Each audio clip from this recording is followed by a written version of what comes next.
আগামী ১২ ফেব্রুয়ারি অনুষ্ঠিত হতে যাওয়া গণভোট ও ত্রয়োদশ জাতীয় সংসদ নির্বাচনকে সামনে রেখে নতুন সিদ্ধান্ত নিয়েছে নির্বাচন কমিশন।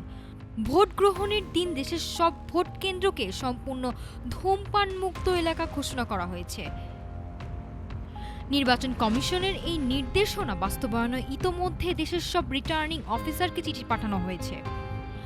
ইসি সচিবালয়ের সিনিয়র সহকারী সচিব মোহাম্মদ শহীদুল ইসলাম স্বাক্ষরিত ওই চিঠিতে স্পষ্টভাবে উল্লেখ করা হয়, ভোট গ্রহণ চলাকালে কোনো ভোট কেন্দ্রে ধূমপান করা যাবে না।